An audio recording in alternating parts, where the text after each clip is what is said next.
Voilà, c'est bon? Ouais, c'est bon. Alors ce soir, le thème, comme je vous l'avais dit dans...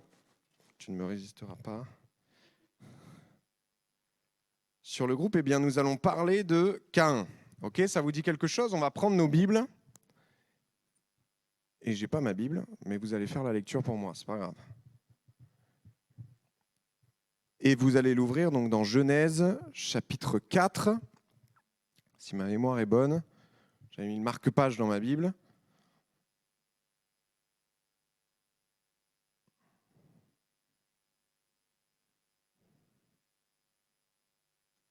Alors je sais que j'ai la Bible dans le téléphone, je l'utilise tellement jamais que... Parce que je préfère celle en papier, hein. Je remets le contexte. Voilà. Chapitre 4. Adam connut Ève, sa femme. Elle conçut et enfanta Caïn, et elle dit, j'ai formé un homme avec l'aide de l'Éternel. Elle enfanta encore son frère Abel. Abel fut berger et Caïn fut laboureur. Au bout de quelque temps, Caïn fit à l'Éternel une offrande des fruits de la terre, et Abel de son côté en fit une des premiers-nés de son troupeau et de leur graisse. L'Éternel porta un regard favorable sur Abel et sur son offrande, mais il ne porta pas un regard favorable sur Caïn et sur son offrande. Caïn fut très irrité et son visage fut abattu. Et l'Éternel dit à Caïn, pourquoi es-tu irrité et pourquoi ton visage est-il abattu? Certainement, si tu agis bien, tu relèveras ton visage, et si tu agis mal, le péché se couche à la porte, et ses désirs se portent vers toi. Mais toi, domine sur lui. Cependant, Caïn adressa la parole à son frère Abel, mais comme ils étaient dans les champs, Caïn se jeta sur son frère Abel et le tua. L'Éternel dit à Caïn, où est ton frère Abel? Il répondit, je ne sais pas, suis-je le gardien de mon frère? Et Dieu dit, qu'as-tu fait? La voix du sang de ton frère crie de la terre jusqu'à moi. Maintenant tu seras maudit de la terre qui a ouvert sa bouche pour recevoir de ta main le sang de ton frère. Quand tu cultiveras le sol, il ne te donnera plus sa richesse. Tu seras errant et vagabond sur la terre. Caïn dit à l'Éternel, mon châtiment est trop grand pour être supporté. Le pauvre, tu vois. Voici, tu me chasses aujourd'hui de cette terre. Je serai caché loin de ta face. Je serai errant et vagabond sur la terre. Et quiconque me trouvera me tuera, etc., etc.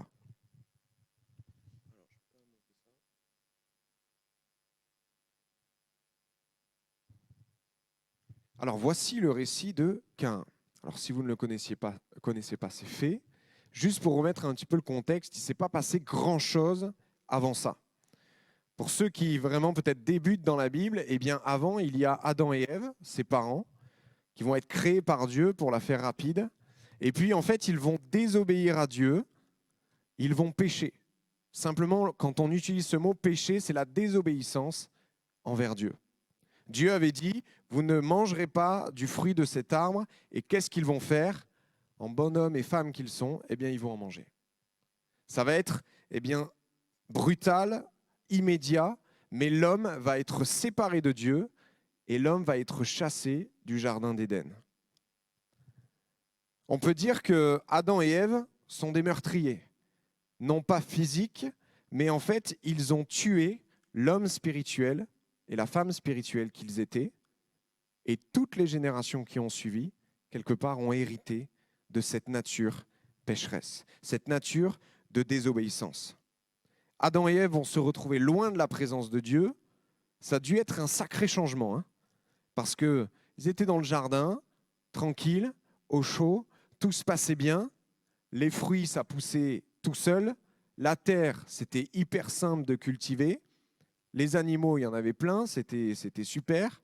Et puis du jour au lendemain, paf, tout ça c'est terminé. La parole de Dieu dit maintenant, tu mangeras du pain à la sueur de ton front. Et je ne sais pas si vous avez déjà essayé de faire pousser quelque chose, si vous avez un jardin ou si vous en avez eu avant, mais qu'est-ce que c'est difficile, hein? Il faut attendre le bon moment dans l'année, oui, parce que les tomates en hiver, ben, c'est pas normal. Surtout quand elles sont blanches, tu vois, blanches, etc., qui est écrit Espagne, c'est pas normal. Normalement, tu es obligé d'attendre l'été. Et puis, eh bien, il ne faut pas le rater. Il y a vraiment une difficulté. Les tomates, c'est assez dur parce que s'il pleut sur les tomates, elles attrapent généralement la maladie. Donc souvent, c'est mis en serre, etc., etc. Toute une logistique. Tout ça, eh bien, du jour au lendemain, ils ont dû l'apprendre d'eux-mêmes. Personne, pas de livre, le potager pour les nuls ou quoi que ce soit d'autre. On doit se débrouiller tout seul. Dur. Adam et Ève, donc, à ce moment précis, eh bien, ils ont eu comme fils Caïn, ce qui veut dire acquisition, et Abel, par la suite, ce qui monte. Ce qui monte. Caïn, il est dit, va devenir laboureur, cultivateur, donc, et Abel va devenir berger. Les deux métiers qu'ils ont choisis, hein, c'est pas, ils n'avaient pas la conseillère d'orientation qui leur dit, alors tu vois, tu as ça, ça, ça, ça, ça, tu peux faire telles études. En fait, c'était simple. Mon fils, mes deux fils, on a faim, on a besoin de manger. Donc il y en a un qui va devenir berger, l'autre va devenir laboureur. Il n'y avait pas 10 000 métiers. Hein. Aujourd'hui, il y a tellement de métiers qu'on se prend la tête, etc. Mais on le voit même dans la Bible que tout ce qui était forgeron et tout, ça vient après. Donc en fait, il n'y avait pas trop de choix. Tu veux manger, eh bien, tu as deux choix, berger ou laboureur. Le jardin d'Éden ne leur donne plus la nourriture et ils vont devoir eh bien, se débrouiller pour l'obtenir. Alors, au bout d'un moment, il est dit que Caïn et Abel, eh bien, ils vont avoir envie, il est même dit Caïn en premier dans la Bible, ils vont vouloir faire un sacrifice à l'Éternel. Mais bizarrement, celui d'Abel va être reçu favorablement et celui de Caïn va être refusé. Est-ce que vous avez une idée de pourquoi?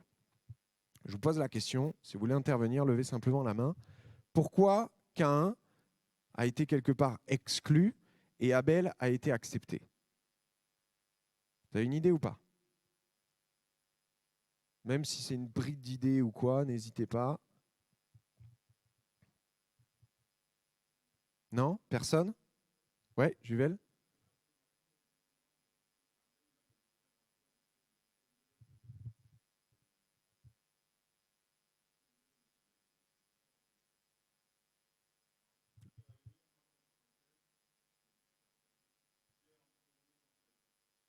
Ouais.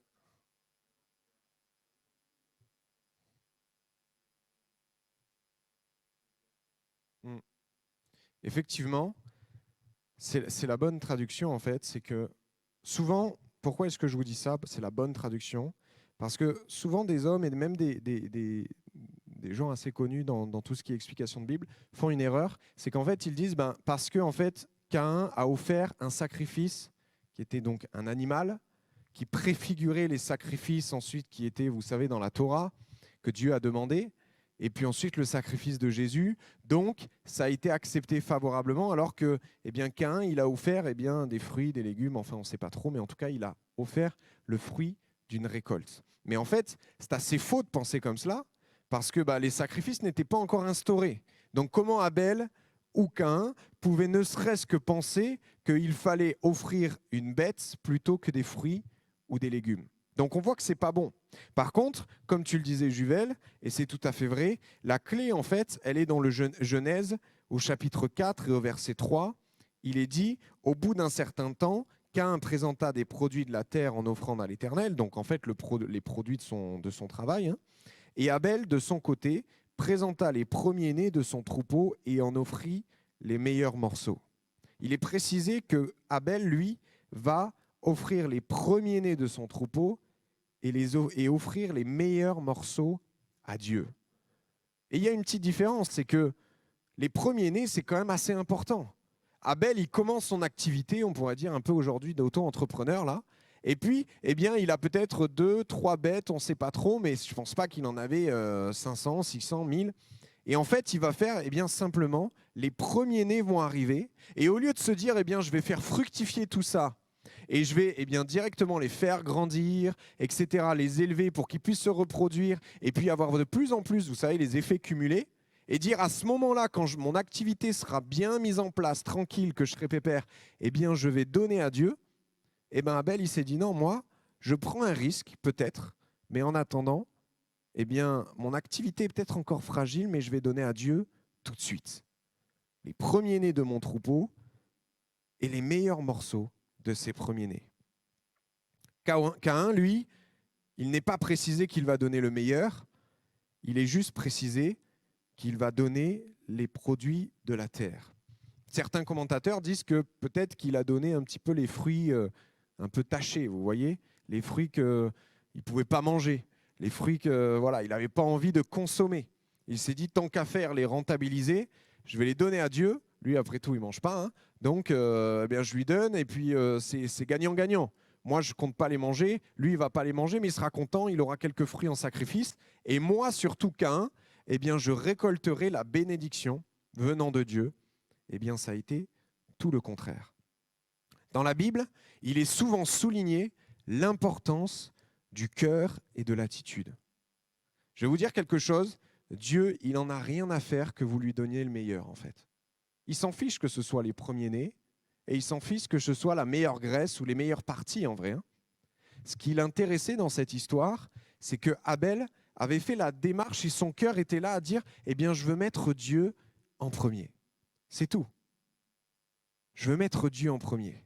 Et finalement, eh bien, Abel, en donnant eh bien, les premiers-nés et les meilleurs morceaux, il ne va que concrétiser eh bien, ce qu'il a dans le cœur. C'est-à-dire, eh bien, simplement honorer Dieu, le bénir et puis lui donner le meilleur de tout ce qu'il a. Importance du cœur et de l'attitude. Est-ce que mon attitude et mon cœur sont alignés avec mes actes? Caïn, lui, il avait l'attitude, mais certainement qu'il n'avait pas le cœur. Il a fait pour faire. Il a fait parce qu'il s'est dit, peut-être par intérêt ou peut-être parce qu'il faut juste le faire. Et peut-être eh bien, que toi ou moi, si eh bien, on se pose de bonnes questions, est-ce qu'il y a des choses que je fais par habitude? Est-ce qu'il y a des choses que je fais parce qu'on m'a dit qu'il fallait faire comme ça? Est-ce qu'il y a des choses que je fais peut-être à contre-cœur? Mais je le fais parce que, bah voilà, je me dis sinon il y aura la malédiction de Dieu sur ma vie. Non, Dieu déjà ne réagit pas comme ça. Qu'est-ce que tu fais pour Dieu aujourd'hui? Mais au-delà de qu'est-ce que tu fais, c'est comment est-ce que tu le fais? Avec quelle mentalité? Quel état d'esprit? Est-ce que tu le fais par amour ou est-ce que tu le fais par habitude? C'est exactement la même chose quand on parle en fait de la dîme. Hein. Vous savez, souvent il y en a qui disent ouais, c'est 10%, point barre, c'est 10%, c'est comme ça. Moi, j'aime pas trop fonctionner comme ça parce que déjà, c'est une loi de l'Ancien Testament, ok? Donc c'est plus applicable aujourd'hui. Hein. Il est dit que si on veut appliquer une seule loi de l'Ancien Testament, il faut appliquer tout l'Ancien Testament, tout la Torah, ok? Et il me semble que on fait quand même pas mal le tri aujourd'hui, grâce à Jésus, bien entendu, grâce à la grâce que Dieu nous a apportée. Mais moi, je suis plus en mode, eh bien, donne ce que tu as envie de donner, ok? Tu n'as rien envie de donner, eh bien, ne donne rien. De toute façon, ça produira les mêmes effets que Caïn, hein, c'est-à-dire absolument rien. Dieu s'en fiche en vrai que tu lui donnes de l'argent, tu vois? Il n'en a rien à faire, hein. Il est dit dans la Bible que l'or et l'argent, ça appartient à Dieu. Il n'a pas besoin de toi pour financer une œuvre. S'il a une œuvre à faire, il va financer. T'inquiète pas. Mais en attendant, ce qui est important là-dedans, c'est l'état de cœur. Dans la Bible, il y a une histoire, eh bien, vous savez, avec cette petite veuve, il y a plein de pharisiens, d'hommes importants, des gens riches en fait de l'époque, qui vont s'approcher du tronc. Jésus est en train de regarder ce qui met dans le tronc et combien. C'est un peu voyeuriste. Hein. Imaginez, moi je me mets là, bon, je ne suis pas Jésus, hein, mais je prends une chaise le dimanche matin, je me mets à côté des deux boîtes, là, pour ceux qui connaissent, et puis je regarde comme ça, je compte. Tu sais, et tu dis rien, mais les gens mettent, ah ouais, non, vas-y, d'accord.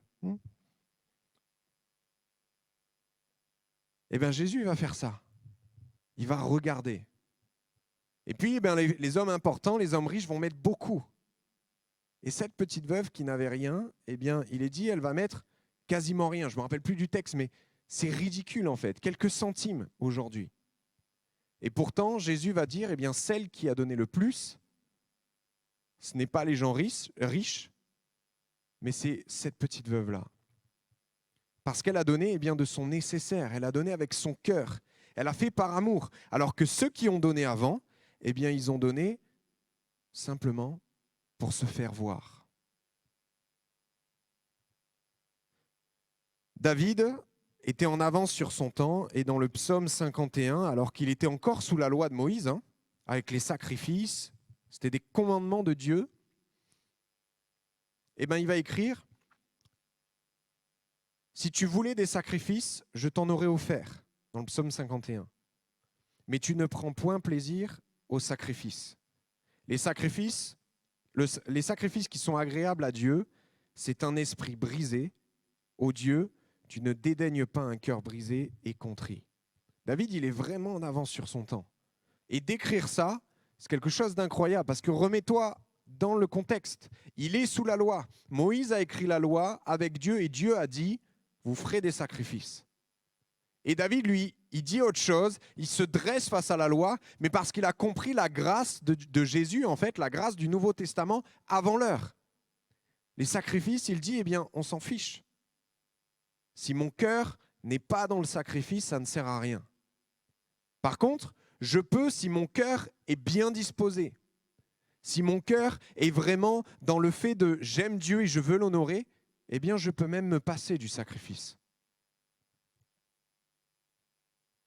C'est la disposition de ton cœur qui donne du sens à tes actes. Alors si tu fais simplement pour faire, arrête de faire. Ça ne sert à rien. Alors Caïn va être face à un choix, pour continuer notre texte. Dans Genèse chapitre 4 au verset 6, l'Éternel dit à Caïn, « Pourquoi te mets-tu en colère et pourquoi ton visage est-il sombre? Si tu agis bien, tu te relèveras, mais si tu n'agis pas bien, le péché est appuyé à ta porte, son désir se porte vers toi, mais toi, maîtrise-le. » Dieu, comme je le disais, ce n'est pas un Dieu qui juge, qui punit. Parce que Caïn, il n'a pas été honnête envers Dieu. Il a donné les fruits pourris. Mais pourtant, quand Dieu va voir sa colère, parce que dans d'autres versions, il est dit qu'en fait, Caïn, il était en colère, eh bien, il va venir le voir, il va prendre le temps, et il va dire, Caïn, ok, relève-toi, laisse la colère de côté, c'est pas grave. Si tu reviens sur le vrai chemin, le bon chemin, eh bien, tu vas te relever. Et puis, la prochaine fois que tu vas offrir un sacrifice, quelque part, on aurait pu imaginer cette discussion avec Dieu. Eh bien, la prochaine fois que tu vas l'offrir, si tu l'offres de tout ton cœur, eh bien, je l'accepterai. Mais par contre, si tu n'agis pas bien, Dieu savait toute chose, savait déjà ce qui allait se passer. Eh bien, le péché est là, tapis à ta porte, son désir se porte vers toi, mais toi, maîtrise-le. Caïn va choisir la colère plutôt que la repentance. Il va choisir la jalousie plutôt que la remise en question. On peut dire que tuer Abel, à ce moment-là, permettait à Caïn de se dire je serai la prochaine fois le seul choix. Dieu n'aura plus le choix entre mon frère ou moi. Peu importe si je lui donne les patates pourries, il va les accepter parce que je serai le seul choix. Il n'y aura personne d'autre qui va lui offrir quoi que ce soit. J'aimerais vous rappeler que, comme le dit ce texte, la tentation n'est pas un péché. On ne pêche pas en étant tenté. Par contre, c'est quand on succombe, eh bien que là, on pêche. Là, on rate la cible. Là, on désobéit à Dieu. Son désir se porte vers toi. Le péché ne s'arrêtera jamais. Le péché n'a pas de pause. Il n'y a pas un temps dans la vie où le péché se dira « Ok, là, je vais le laisser un petit peu tranquille, le temps qu'il reprenne des forces. » Ça n'arrivera pas, parce que le péché, il est là, tapis à ta porte, Dieu dit. C'est une image pour dire il sera toujours là, prêt à te sauter dessus. Mais toi, il y a une solution qui est « maîtrise-le ». C'est d'ailleurs ce que va dire l'apôtre Paul dans 1 Corinthiens au chapitre 9 et au verset 27. « Mais je traite durement mon corps, et je le tiens assujetti, de peur d'être moi-même rejeté après avoir prêché aux autres. » Paul avait conscience que le péché était là à sa porte et qu'il devait le maîtriser. Jacques, au chapitre 4 et au verset 7, dit « Soumettez-vous donc à Dieu, résistez au diable et il fuira loin de vous. » Maîtrisez-le. Personne ne maîtrisera le péché à votre place.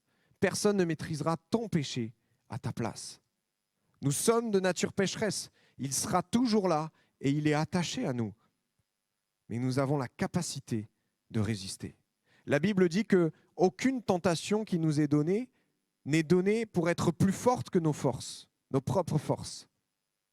Parce que Dieu connaît nos limites. Et si une tentation est permise, alors c'est que Dieu nous sait capable d'y résister. Peut-être que tu t'es dit, bien des fois, c'est plus fort que moi. Non, c'est pas plus fort que toi. C'est ce que tu crois. C'est ce que le diable peut-être essaye de te faire croire. Peut-être que ton cerveau, à force de tomber, eh bien, essaye de se rassurer en se disant, mais je n'y peux rien, c'est plus fort que moi. Et en se disant cela, eh bien, tu te dédouanes de ce qui se passe. Tu dis, c'est pas moi, je ne suis pas responsable parce que c'est plus fort que moi. Non, nous sommes tous responsables de nos actes. Peu importe ce que nous faisons, nous sommes responsables de nos actes. Alors Caïn était face à ce choix, et comme nous l'avons lu, eh bien, il va faire le mauvais choix. Mais Caïn dit à son frère, Abel, c'est dans la version Semeur, allons au champ. C'était prémédité. Et lorsqu'ils furent dans les champs, Caïn se jeta sur son frère Abel et le tua. Je me dis, mais comment est-ce qu'il en a pu en arriver là quand même? Vous voyez, je ne sais pas, peut-être vous avez des frères, des sœurs.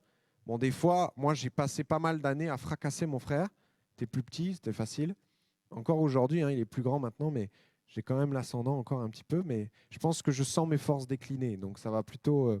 dans pas longtemps, le revers de la médaille va venir. Mais on aime bien se bagarrer un petit peu, gentiment, bien sûr. Mais je me dis que des fois, qu'est-ce qu'il a pu me saouler? Mais en arriver à se dire, OK, toi, viens, on va au champ. T'imagines le délire quand même? Déjà, bon, le champ, il faut le trouver ici, dans les villes maintenant, mais viens, on va dans une ruelle sombre. Je pense qu'Abel n'avait pas idée de ce qui allait se passer. Dit Caïn va se jeter sur son frère Abel et va le tuer, quoi.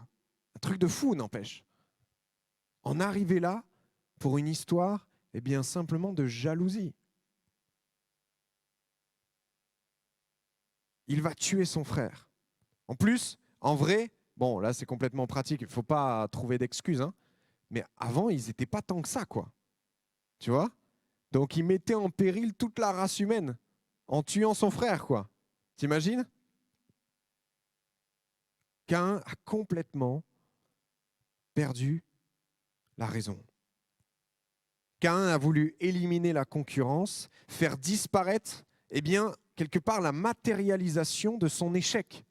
À chaque fois qu'il devait voir Abel, il devait se dire, lui, j'ai échoué. J'ai échoué. Dieu le préfère plutôt que moi, etc., etc. Et peut-être que tu n'en es pas à tuer quelqu'un, et je l'espère, hein, sinon on change d'avis. Je ne peux te dire que ça, et j'espère que ce n'est pas moi. Change d'avis, mais en attendant, et parfois, par jalousie, par concurrence, on a tué quelqu'un socialement. On l'a peut-être parfois tellement rabaissé auprès des autres. Vous savez, des fois, il y a deux manières de fonctionner. Si on se sent en concurrence avec quelqu'un, soit eh bien, on accepte que l'on est différent et que chacun a ses forces, ses qualités, ses faiblesses, etc. Ok, ça, je vous ramène un petit peu à ce que je disais il y a quelques semaines, le fait d'être soi, en fait, de comprendre qui on est et de l'accepter. Donc finalement, la menace, eh bien, elle est supprimée parce qu'il n'y a pas lieu d'être. Chacun est capable dans son domaine. Soit, eh bien, on essaye de s'améliorer. Donc là, on peut dire que c'est de la bonne concurrence. On se dit, bah ok, lui, il est plus fort que moi. Eh bien, je vais essayer de progresser, de m'améliorer afin d'être plus fort que lui et de pouvoir un jour le battre. Ok, dans le sport, c'est très répandu de raisonner comme ça. Là, j'ai dit dans le sport, donc vous avez moqué de moi, mais moi, je sais que quand j'étais au collège, le baby-foot, à chaque fois, j'ai payé pour jouer contre les plus forts. Parce que j'avais envie de m'améliorer. Vous voyez? Et j'allais pas payer pour jouer contre les nuls ou contre les gens qui avaient le même niveau que moi. Ça ne m'intéressait pas. Jusqu'au jour où, au bout d'à force de me prendre des raclées, au bout de plusieurs mois, parce que j'avoue que j'ai passé quand même pas mal de temps de mon lycée, dont les cours, à jouer au baby-foot, et eh bien, j'ai réussi à les battre et à devenir le plus fort du lycée. Mais parce qu'en fait, je me suis pris des raclées, des raclées, des raclées. Et mon but, c'était pas de me dire « Ouais, il triche, ouais, machin, il a de la chance. » Non, c'est je veux être plus fort que lui. Ou sinon, troisième cas, j'ai dit deux, mais c'est trois, c'est, eh bien, on se contente de notre niveau et finalement, on n'arrive pas à s'élever au-dessus de l'autre. Donc, qu'est-ce qu'on va faire? On va essayer de le prendre par les pieds et de l'abaisser en dessous de nous. Et souvent, comment faire ça? Eh bien, c'est de dénigrer la personne, de la rabaisser, de parler mal d'elle, pas directement, hein, généralement. Hein. On n'ose pas trop. Mais par contre, on va aller un petit peu dans sa sphère d'influence, ses amis, et puis doucement, un petit peu comme le serpent, hein, dans le jardin d'Éden, mais on va arriver, on va dire, ouais, oh, il est un peu nul lui. Hein. Oh, tu trouves pas qu'il est méchant? Tu trouves pas qu'il est mal habillé? Tu trouves pas qu'il est moche? Tu trouves pas qu'il pue? Tu trouves pas que, je sais pas, tu vois, tu peux imaginer ce que tu veux. Ça peut être plus profond que ça, hein, tu vois, mais ça dépend du sujet. Et puis finalement, eh bien, tu craches du venin, tu craches du venin, tu craches du venin, jusqu'à ce que, en fait, eh bien, tu influences les autres. Soit ils vont ne pas t'écouter et puis te virer du groupe, soit des fois, ce qui arrive, eh ben, c'est que ça va rentrer. Et puis au fur et à mesure, ils vont se dire, ouais, peut-être, c'est vrai qu'il pue, quoi. Avant, ils n'avaient jamais remarqué, mais ouais, peut-être, maintenant, il pue. Et puis, ouais, c'est vrai qu'il est nul, c'est vrai qu'il est ceci, c'est vrai qu'il est cela. Et puis, en fait, eh bien toi, tu es content parce que t'es plus mauvais que lui, mais au final, tu as réussi à prendre sa place, non pas en t'améliorant, mais juste en le rabaissant et en l'écrasant, socialement parlant. Alors, on n'est pas en train de tuer quelqu'un tous les 4 matins, bien entendu, mais peut-être qu'il faut que tu t'améliores sur un point. Peut-être qu'il faut même tous qu'on s'améliore sur ce point, parce qu'à notre niveau, on l'a tous certainement fait.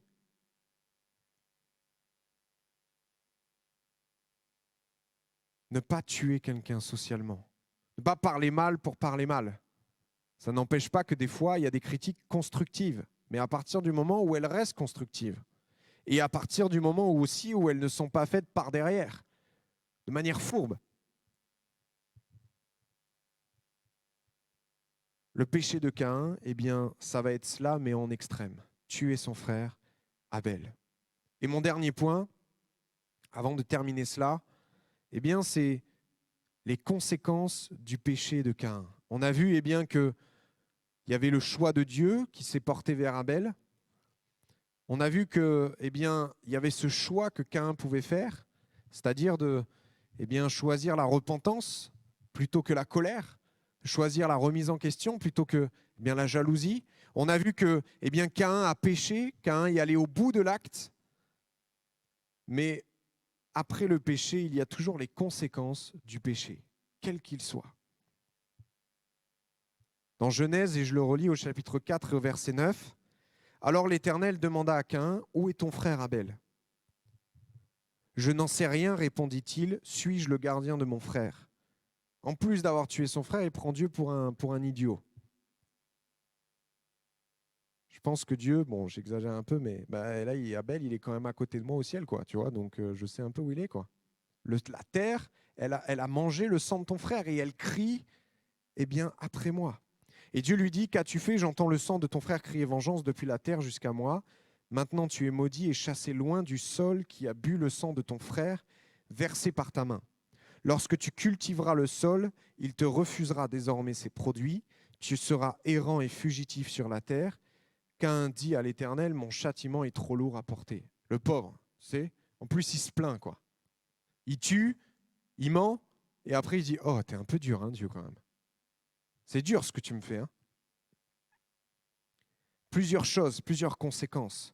Le cultivateur ne va plus pouvoir l'être. Et là, c'est vrai que c'est difficile, parce qu'on se dit, bah, Caïn va toujours devoir dépendre de quelqu'un. Impossible, la malédiction de Dieu, la conséquence de son péché, ça a été, tu n'arriveras plus à cultiver le sol. Plus rien ne sortira. Et comme on l'a vu eh bien, au début de cette prédication, c'était bien un des seuls moyens d'obtenir sa nourriture. Caïn va devoir, eh bien, comme il est dit, tu seras errant et fugitif sur la terre. Caïn a dû porter les conséquences de son péché.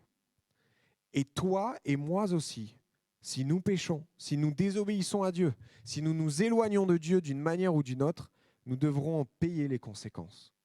Un jour ou l'autre.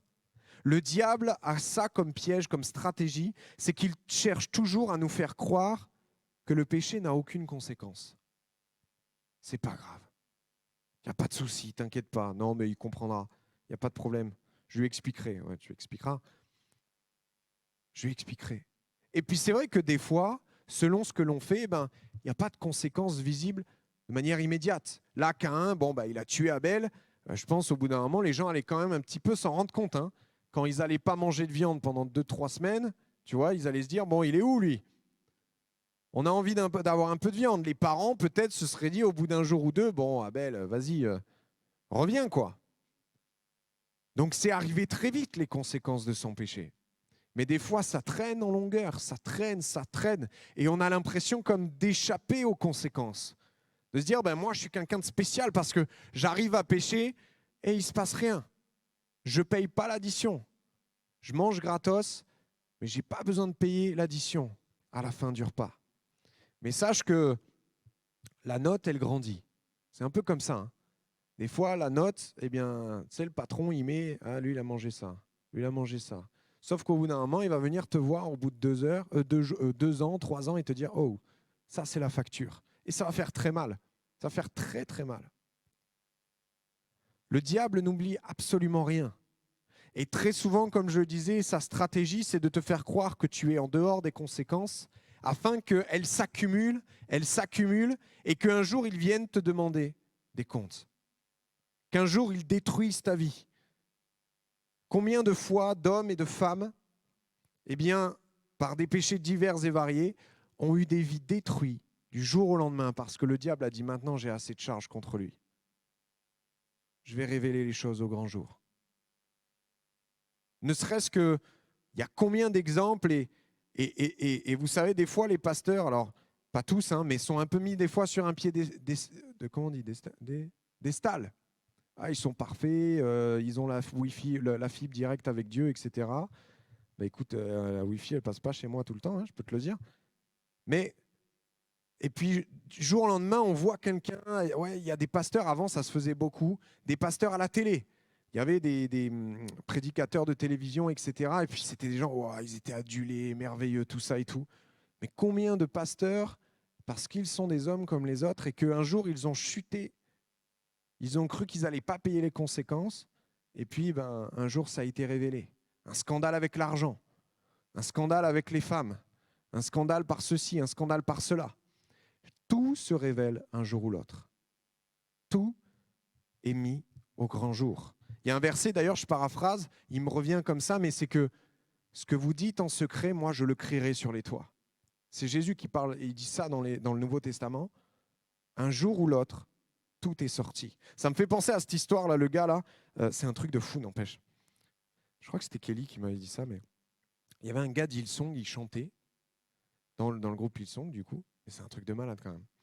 Et en fait, il avait une bouteille d'oxygène à côté de lui, parce qu'en fait, il a dit aux gens qu'il avait un cancer et tout, il avait une belle voix, forcément, et du coup, ça lui a, tu sais, il avait un super témoignage, le gars, ouais, il est courageux, il a un cancer, il a une bouteille d'oxygène à côté de lui, il est intubé, le gars, il est sur scène en train de chanter avec les perfusions dans le nez, enfin, tout ça, quoi. Et en fait, ça s'est révélé qu'un jour, la supercherie est sortie. Le gars n'est pas du tout malade, tu vois. Sauf qu'il était peut-être pas assez talentueux pour rentrer dans le groupe, mais parce qu'il avait un super témoignage, il s'est dit, tiens, non mais moi je me dis quand même, c'est un truc de fou des fois les gens. Donc, vous savez, en tant que pasteur, des fois on apprend des trucs de malade, hein, vous n'avez même pas idée, je pense. Mais je veux dire, bon là, tout le monde le sait, hein, le monde entier, mais des fois c'est un truc de fou, on est surpris, mais je suis encore surpris même des années plus tard. Et en fait, le gars, je me dis, mais d'où est venue l'idée, quoi? T'imagines le truc? En mode, le gars a dû faire des auditions, tu vois. Il a raté. Il s'est dit, si je mets la bouteille, tant il est arrivé dans un... Moi, je pense que ça s'est passé comme ça. Je suis en train de réfléchir en même temps que je vous parle, hein. Mais il allait dans un hôpital un jour, il a peut-être vu un gars qui était malade et qu'on prenait soin de lui, tu vois. Il s'est dit, ah, tiens un truc là. Non, tiens un truc là. Et le gars a piqué peut-être la bouteille de gaz à l'hôpital, il se l'est dit, tiens, je vais aller à l'audition avec, quoi. Et il est passé. Et le gars chantait, merveilleux. D'ailleurs, je crois même qu'ils ont supprimé son chant parce qu'il y avait un chant, mais ultra connu, que je ne me rappelle plus le titre, mais vous le connaissez, je le connais, c'est sûr. Et en fait, ils ont supprimé Hillsong et tout, où je crois qu'ils avaient même mis un mot et tout au début de la vidéo YouTube en disant, bah, excusez-nous, c'est un mytho, quoi. Non, mais vous vous rendez compte? Tout un jour se sait. Absolument tout. Vous savez, il y a un témoignage comme ça, un mec qui m'avait Il m'avait marqué quand j'étais plus jeune à une convention. Il disait, il y avait un pasteur, il allait prier dans le. Bon là, je taille les trucs des pasteurs, hein, mais c'est pareil pour les chrétiens, je vous assure, hein, pour tout le monde en fait, hein. Et puis le gars, il allait prier dans le champ, quoi. Sauf qu'un jour, il voit une femme là qui se baigne de loin, nue. C'était sûrement dans un pays où il n'y a pas l'eau courante, je pense. Mais du coup, il se baigne, elle se baigne nue, etc. Et puis bon, bah attiré, tout ça, machin. Ah, bon, bah ok. Et puis il rentre chez lui, elle rentre chez elle. Et puis du coup, il revient une autre fois prier. Et du coup, il revoit la femme se baigner. Apparemment, elle se lavait souvent. C'est déjà un bon signe. Elle se lavait souvent. Et du coup, il la revoit. Et puis du coup, il prend plaisir à ça. Et puis, bah, du coup, c'est du voyeurisme, hein. Et puis il repart, il est aussi. Et puis il revient, il revient, il revient. Jusqu'au jour où il se dit, je vais aller l'aborder, cette femme. C'est toujours pareil, hein. Des fois, on pense qu'on ne va pas franchir un cap, mais c'est pas du jour au lendemain, on trébuche, hein. C'est souvent, on avance, on fait des petits pas, vous voyez. Petit à petit, on a des petites concessions, des petits, les petits 1000 doigts de pied dans l'eau, tu vois. C'est comme l'eau trop froide, tu vois. Tu mets un doigt de pied ou tu prends tu mouilles ta nuque, etc. Tu vas doucement, tu sautes pas. À part ici, à l'océan, où je suis traumatisé, je ne me baigne plus jamais dans cette eau, parce que la vague, elle t'agresse comme ça, là, quand tu viens, là, l'eau, elle est à 15, et l'eau, la vague, elle vient là, toi, tu es comme ça en mode, en bon sudiste, moi, je suis comme ça en mode, tu arrives, pouah, tu te prends une énorme vague dans la tête, là, bon, traumatisé, bref. Eh ben, c'est toujours des petits pas. Et en fait, il s'est approché de cette femme pour l'aborder, et en fait, il s'est rendu compte, il ne l'avait pas vue de loin, mais que la femme, elle avait la lèpre. Et du coup, elle se lavait aussi loin de la ville, certainement pour ça. Et en fait, il a fait Dieu l'a gardé quelque part, parce que si elle n'avait pas eu la lèpre, qu'est-ce qui se serait passé? Mais du coup, il s'est dit, mais le péché, c'est la même chose. De loin, ça paraît magnifique.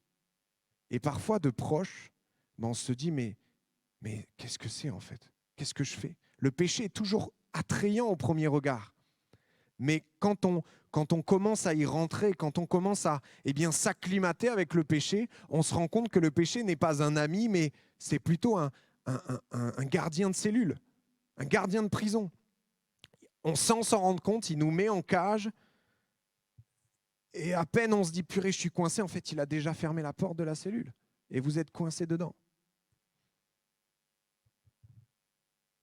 Alors Caïn a dû subir les conséquences, et d'ailleurs, on ne l'a pas lu, mais ça n'a rien à voir avec ce que je suis en train de dire, mais c'est intéressant quand même théologiquement parlant, c'est qu'il dit, mais lorsqu'il va dire, bah, tu seras fugitif et errant sur la terre, et voilà, tu ne pourras pas cultiver le sol, etc. Il dit, mais Caïn dit, l'Éternel, mon châtiment est trop lourd à porter, et le verset suivant, si ma mémoire est bonne, il dit, voici, tu me chasses aujourd'hui de cette terre, je serai caché loin de ta face, je serai errant et vagabond sur la terre, et quiconque me trouvera me tuera. Normalement, ils sont censés, d'après la Bible, ils ne sont pas beaucoup. Là, il dit, quiconque me trouvera me tuera. Donc c'est que déjà à cette époque, en fait, c'est pour ça, il y a plein de choses qui sont omises dans la Bible, ils n'en parlent pas. Parce que déjà, on ne sait pas combien de temps Adam et Ève sont restés dans le jardin. On ne sait pas s'ils ont fait des enfants avant Caïn et Abel, mais certainement, hein, vu qu'il dit, d'autres personnes me trouveront. Ou peut-être que même Dieu a créé d'autres personnes que Adam et Ève, c'est aussi possible, mais moins à mon avis, parce que du coup, le péché est rentré par eux et s'est transmis à tout le monde. Donc s'il y avait d'autres personnes, eh ben, elles n'auraient pas forcément reçu le péché en mode, tiens, t'as rien fait, mais toi, tu vas quand même recevoir le péché. Non.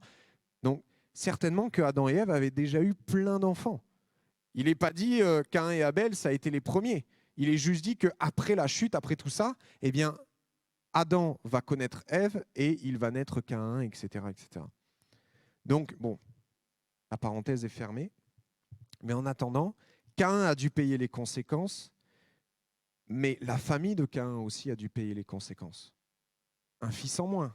Abel a dû payer les conséquences, et lui, ça a été le prix fort, tout de suite. Mais la famille, Adam et Ève, peut-être dans l'incompréhension, mais pourquoi? Pourquoi ça? Qu'est-ce qu'on a fait? Qu'est-ce qu'on a mal fait plutôt? Peut-être une remise en question, peu importe, mais les conséquences du péché, ça ne nous touche pas forcément seulement nous. ça touche aussi des innocents. Ça touche aussi les gens autour de nous. Je prenais l'exemple de ce gars-là qui regardait cette femme nue là de loin, mais peut-être que ce gars, j'en sais rien, mais peut-être qu'il était marié. Et du coup, forcément, sa femme va payer les conséquences d'un tel acte. Pareil pour le gars avec la bouteille d'oxygène. Sa famille, certainement, il était connu, sa famille devait être connue. Donc du coup, sa famille a dû payer les conséquences de ça, etc., etc. Tout ça pour vous dire que le péché a des conséquences sur nous, mais aussi nous, par notre péché, nous pouvons avoir des conséquences sur les autres. Que Dieu puisse nous garder, mais au-delà de ça, que nous puissions garder nos cœurs. Et j'aimerais finir dessus, peut-être qu'on peut simplement baisser la tête, les musiciens peut-être revenir pour par la suite chanter un chant, reprendre un chant. Peut-être Me voici, là, si vous voulez le reprendre. Mais que nous puissions garder nos cœurs. Que l'on ne soit pas dans cette nouvelle mode du 21e siècle. Hein. C'est très fatigant, mais aujourd'hui, c'est jamais la faute de personne. Je ne parle pas des chrétiens, je parle du monde dans son entièreté. C'est jamais ma faute. Si c'est comme ça, c'est parce que lui, il m'a fait ça. Si c'est comme ça, c'est parce que lui, il m'aime pas. C'est parce que lui, machin. Non, notre péché, c'est notre péché. Il n'y a pas de faute. C'est pas la faute d'un tel ou de machin. Non, c'est ma faute, c'est ma responsabilité. Le péché, ton péché, il est devant ta porte. Mon péché, il est devant ma porte. Et la responsabilité que j'ai, c'est de le maîtriser. On aura beau, devant Dieu, à la fin, dire « Mais Seigneur, tu comprends ?» Non, il est dit que devant Dieu, toutes bouches seront fermées. Pas de négociation. Dieu connaît tout pleinement. Dieu sait tout. Alors que l'on puisse réaliser cela. Non pas par peur, parce qu'on l'a vu avec Caïn, même quand Caïn était en colère alors qu'il avait tort, Dieu est venu et a fait un pas vers lui. Et par Jésus, c'est ce que Dieu a fait. Dieu a fait un pas vers nous. Mais à nous de saisir la main de Dieu et de dire « Seigneur, ok, j'ai compris la leçon. » Peut-être que tu es dans cette situation où tu es dans un péché constant depuis peut-être des jours, des mois, des semaines, des années. Il n'est jamais trop tard pour en sortir. Jamais trop tard pour dire non, maintenant, je veux récupérer ma liberté.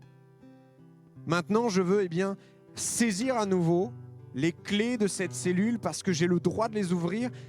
Le diable essaye toujours de te faire croire que tu ne peux pas t'en sortir, qu'il y a trop de choses qui ont été faites. Trop de choses ont été scellées.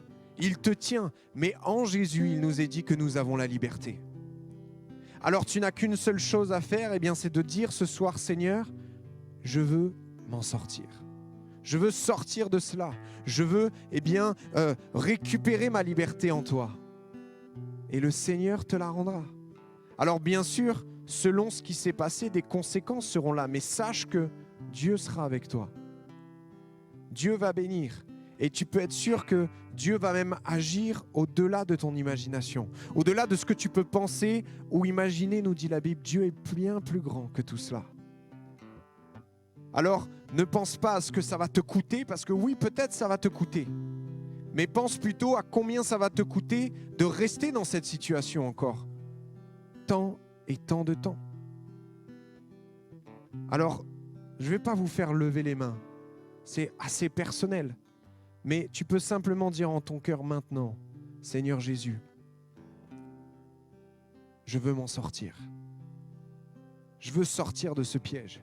Peut-être que selon le piège dans lequel tu es tombé, tu vas devoir mettre en place des garde-fous. Tu vas devoir mettre en place des dispositions pour t'en sortir. Mais en attendant, sache une chose, que Dieu sera là. Il t'attend, c'est encore le temps de la grâce, la porte de la grâce est encore ouverte. Alors saisis-la, ce soir, saisis-la.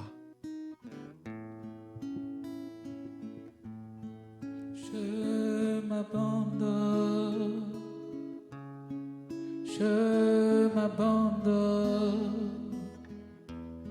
je veux te connaître. veux te connaître.